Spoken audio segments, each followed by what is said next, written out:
कभी बड़ों की बात मान लेनी चाहिए। बड़े कुछ भी कहते हैं ना, उसके पीछे वजह होती है। पूछ रहा हूँ तुमने मॉम के साथ बदतमीजी क्यों की है? परेशानी है तुम्हें? तुमसे कब से पूछो, तुम मुझे कुछ बता ही नहीं रही। हुआ क्या है? ठीक है कि नसरीन जैसी भरोसेमंद और काबिल एतमाद औरत चाहिए। अब जुहेब का नाम भी मत लेना। मेरा पहले उससे कोई ताल्लुक था ना, अब है। बताना चाहती है, लेकिन वो ये नहीं जानती कि मैं कमजोर नहीं।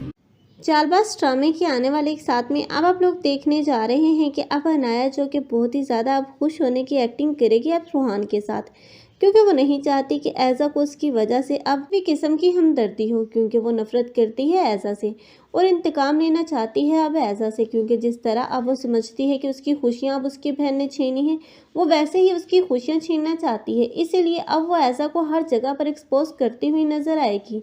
लेकिन ऐसा है जो कि बहुत जल्दी से अनाया की हरकतों से तंग आ जाएगी, क्योंकि वो अनाया को समझाएगी, लेकिन अनाया तो किसी भी सूरत समझने वाली नहीं है, क्योंकि अनाया देख चुकी है कि उस घर में सभी एक दूसरे के साथ सिंसियर हैं, सिर्फ और सिर्फ ऐसा आपी किससे हटकर, क्योंकि यही है जो कि सब में फसाद बर्पा करने की कोशिश कर रही है। अब यही अनाया है जो कि अब ऐज़ा को उसकी हर चाल में नाकाम करेगी, क्योंकि वो नहीं चाहती कि ऐज़ा की वजह से कोई भी अब अपनी ज़िंदगी में सफ़र करे।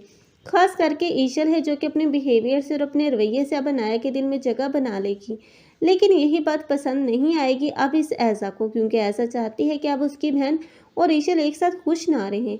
वो इन दोनों में नाइंतफाकी पैदा करने की कोशिश करेगी और आखिरकार अनाया और ईशल भी एक दूसरे के खिलाफ तो हो ही जाएंगी, क्योंकि अनाया जो कि अब ऐज़ा की बातों में आ जाएगी और समझेगी कि ईशल भी उसके साथ ढोंग कर रही है।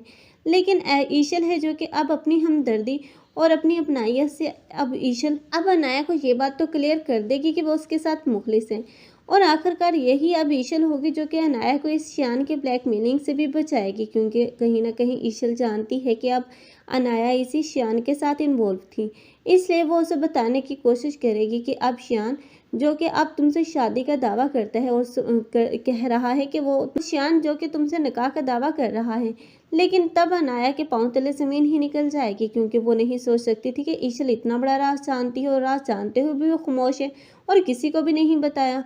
लेकिन ऐसे में अब ईशल उसे समझाएगी कि वो एक धोखेबाज इंसान है जिसने मुख्तलिफ लड़कियों के साथ अब रिलेशन रखा और किसी के साथ भी शादी नहीं की, बल्कि वो तो मेरे से शादी करना चाहता था और मैं ऐसे लड़के का इंतखाब नहीं कर सकती जो कि हर रोज़ नित नई गर्लफ्रेंड्स बना रहा है, और मैं तो अब इस आशिक से मोहब्बत करती थी और इसीलिए इससे शादी कर ली। तब तो अनाया बहुत ही ज़्यादा परेशान होगी कि आखिर वो इतने गलत इंसान का इंतखाब करने जा रही थी। तब तो वह अब ईशल से भी ब्लैकमेल होने का अब जिक्र करेगी कि किस तरह शान उसे बार बार अब कॉल कर रहा है और उसे मिलने के लिए बुला रहा है। तब यही ईशल उसकी हेल्प करेगी। आप लोगों को ये ड्रामा कैसा लग रहा है कमेंट सेक्शन में अपनी कीमती राय के इज़हार लाज़मी करें। मज़ीद ऐसे रिव्यूज़ के लिए हमारे चैनल को लाजमी सब्सक्राइब कर लें। अगर आप लोगों को हमारी वीडियो अच्छी लगी हो तो वीडियो को लाइक करना मत भूलिएगा। अल्लाह हाफिज़।